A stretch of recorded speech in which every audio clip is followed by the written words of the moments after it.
Selamat berjumpa kembali dengan kami, channel Film Legenda Nusantara. Dalam channel ini, kami akan menyajikan cerita-cerita legenda, cerita-cerita sejarah Nusantara, kejayaan Nusantara. Semoga kita semua akan menyadari bahwa negara kita, Nusantara, adalah negara yang sangat luar biasa. Salam NKRI. Kemelut Belambangan bagian 109. Keparat, sekarang kau mampus. Tiba-tiba Satyabrata berteriak melengking dan dia sudah mencabut sebatang keris yang tampak tua seperti berkarat dan mengeluarkan sinar hitam arang. Akan tetapi keris itu mengandung hawa yang menyeramkan dan hal ini terasa oleh Bagua Sajiwo sehingga tahulah dia bahwa lawannya memegang sebatang keris yang ampuh dan yang menjadi jahat karena selalu dipergunakan untuk kejahatan. Memang sesungguhnya, keris yang dicabut Satyabrata itu adalah sebuah keris pusaka bernama Kiai Ilatnogo, lidah naga. Memang bentuk keris itu seperti kepala naga yang menjulurkan lidahnya.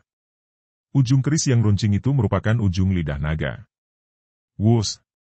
Keris itu meluncur ke arah perut Bagus Sajiwo ketika digerakkan Satyabrata untuk menyerang. Dengan langkah ajaibnya Bagus Sajiwo menggeser kaki dan dapat mengelak, lalu dengan cepat dia membalas serangan itu dengan pukulan tangan miring seperti pedang membacok ke arah leher lawan. Gerakannya cepat dan biarpun seolah tanpa tenaga namun Satyabrata merasakan angin dingin membuat tengkuknya terasa meremang. Dia melompat ke belakang lalu menyerang lagi bertubi-tubi. Bagus Sajiwo mengelak dan balas menyerang. Dua orang itu bertanding lagi dengan serunya.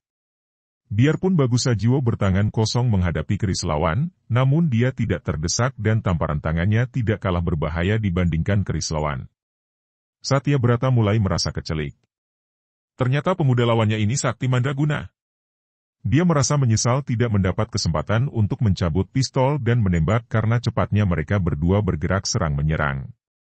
Pula, kalau dia menggunakan pistol, besar kemungkinan dia akan salah sasaran karena mereka berdua bergerak ke sana-sini, berlompatan dan berkelebatan seperti bayangan. Sementara itu, Kaladama dan Kalajana yang melihat betapa Satyabrata belum juga mampu mengalahkan lawannya, mulai merasa khawatir. Kalau sampai Satyabrata kalah dan sebagaimana perjanjian tadi, mereka dan pasukan mereka akan terpaksa kembali ke Kadipaten dengan tangan kosong, mereka tentu akan mendapat marah dari guru mereka, Sang Bagawan Kalasrenggi dan Sang Adipati Santaguna Alit. Mereka akan mendapat malu. Mereka saling pandang dan setelah saling menukar isyarat, tiba-tiba mereka berdua melompat ke depan sambil mencabut senjata. Kaladama mencabut senjata golok gergaji yang besar, berat dan mengerikan. Kalajana juga mencabut senjata yang sama dan mereka menyerang ke arah Kisarwaguna tanpa berkata apapun karena mereka tahu bahwa perbuatan mereka itu melanggar perjanjian.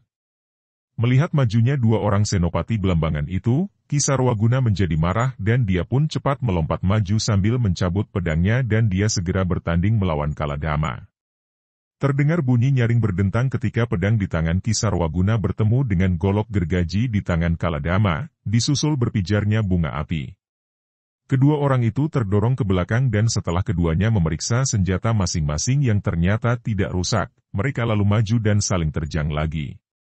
Sementara itu, melihat kecurangan lawan, Ratna Manohara sudah menjadi marah, terutama kepada Bagawan Sarwatama yang dianggapnya sebagai pembuat janji yang curang. Maka sambil mencabut pedangnya, ia melompat ke depan paman gurunya itu dan membentak. Pengecut curang! Sebetulnya Bagawan Sarwatama bukan orang jahat dan dia pun tidak senang melihat tindakan Dwi kala itu. Akan tetapi karena dia telah bergabung dengan Belambangan dengan pamrih mendapatkan kedudukan dan harta, juga agar Dria Pawitra tidak sampai dimusuhi Belambangan, maka terpaksa dia membela Belambangan. Ketika murid keponakan itu maju menyerangnya, dia pun dengan terpaksa mencabut pedangnya dan menangkis. Paman guru dan murid keponakan ini segera bertanding dengan seru. Tadinya Kalajana hendak mengeroyok Kisarwaguna, akan tetapi ketika dia menggerakkan golok gergajinya untuk menyerang ketua Dria Pawitra itu, tiba-tiba tampak sinar pedang berkelebat menangkisnya. Ceringgi! Ternyata yang menangkis golok gergajinya adalah pedang di tangan Tan Sui Hong yang masih menyamar sebagai pemuda bernama Parto. Pedang gadis itu terpental dan tangan kanannya yang memegang gagang pedang tergetar hebat. Ia terkejut bukan main dan maklum bahwa lawannya merupakan lawan yang amat kuat bahkan terlalu kuat baginya. Akan tetapi gadis Cina ini tidak menjadi gentar, ia sudah tahu akan duduknya perkara dan selain menganggap bahwa pihak Dria Pawitra berada di pihak yang benar, juga ia adalah tamu perguruan itu dan ia pun harus menentang Belambangan untuk membalas dendam kematian ayahnya. Maka, ia pun memutar pedangnya dengan pengerahan seluruh tenaga dan mengeluarkan ilmu pedangnya yang lincah. Untung baginya bahwa biarpun ia kalah jauh dalam hal tenaga, namun ia masih mengurangi kekurangannya itu dengan kelebihan kecepatannya. Gerakannya amat cepat sehingga Kalajana mengalami kesulitan untuk dapat mendesaknya.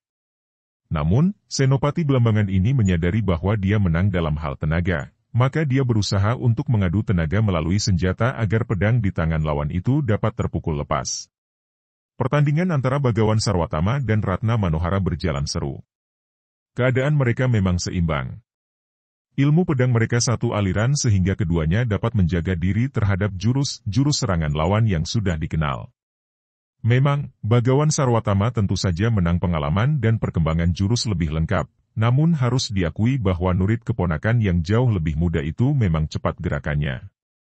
Gadis itu sudah menguasai Aji Pawana Sakti, angin sakti, dengan baik sekali, ditambah tubuhnya yang masih muda dan sehat sehingga ia dapat bergerak lincah bukan main. Pertandingan antara mereka berlangsung seru dan dalam perkelahian ini, Bagawan Sarwatama banyak mengalah karena bagaimanapun juga, dia merasa tidak enak harus bertanding melawan murid keponakannya sendiri yang sedikit banyak pernah dia sayang seperti anaknya sendiri. Juga pertandingan antara Kisarwaguna melawan Kaladama berlangsung seru dan mati-matian. Tingkat kepandaian mereka juga seimbang, demikian pula kekuatan tenaga sakti mereka. Berkali-kali pedang di tangan Kisarwaguna bertemu dengan golok gergaji di tangan Kaladama menimbulkan suara nyaring berdenting dan memancarkan bunga api yang menyilaukan mata. Satyabrata masih bertanding seru melawan Bagus Sajiwo. Akan tetapi kini Satyabrata sudah yakin betul bahwa dia tidak akan dapat mengalahkan pemuda yang dianggapnya pemuda dusun bodoh itu. Biarpun dia masih mampu mempertahankan diri, namun dia mulai lelah dan kalau pertandingan ini terus dilanjutkan, dia sendiri akan terancam bahaya. Maka, melihat betapa tiga orang temannya juga sudah maju dan bertanding, Satyabrata mengerahkan suaranya dan berteriak dengan penuh wibawa. Para prajurit Kadipaten Belambangan, maju dan serbu. Para prajurit Belambangan sejak tadi memang menanti perintah. Biarpun perintah itu kini bukan keluar dari mulut Dwi Kala, namun mereka maklum bahwa Satyabrata merupakan wakil kumpeni Belanda yang sakti mandraguna dan dihormati Sang Adipati Belambangan. Juga perintahnya itu terdengar penuh wibawa, maka tanpa ragu lagi sekitar 100 orang prajurit itu bersorak dan menyerbu ke arah pintu gerbang. Para murid Dria Pawitra sudah dipesan pemimpin mereka bahwa mereka harus berjaga saja dan hanya maju kalau pihak musuh menyerang. Kini melihat pasukan Belambangan bersorak dan menyerbu, mereka pun berserabutan keluar dari pintu gerbang membantu kawan-kawan yang tadi sudah berada di luar dan yang kini mulai bertempur melawan pasukan penyerbu. Terjadilah pertempur pun yang ramai dan kacau. Pada saat itu, di antara gemuruh suara pasukan yang bertempur, terdengar teriakan melengking. Bagus!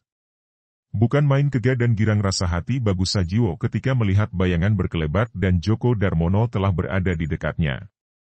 Melihat Joko Darmono melolos sabuk dan mencabut keris hendak membantunya, dia cepat berkata, Joko, tidak perlu membantuku, bantu saja yang lain melawan pasukan Belambangan. Joko Darmono maklum bahwa Bagus Sajiwo tidak akan terancam bahaya, maka dia pun melompat ke arah lain. Sementara itu, Tan Sui Hong sudah terdesak hebat oleh Kalajana, akan tetapi tiba-tiba terdengar suara yang membuat ia merasa girang sekali. Hong Moi, jangan takut, aku membantumu. Muncullah Si Tiong. Pemuda ini sudah menggunakan pedangnya menyerang Kalajana yang menjadi terkejut dan cepat menangkis dengan golok gergajinya. Kini Sui Hong berseru dengan isak tertahan saking terharu dan girangnya. Tiongko. Gadis ini menjadi semakin bersemangat, memutar pedangnya dengan cepat mengeroyok Kalajana yang sudah bertanding melawan Si Tiong.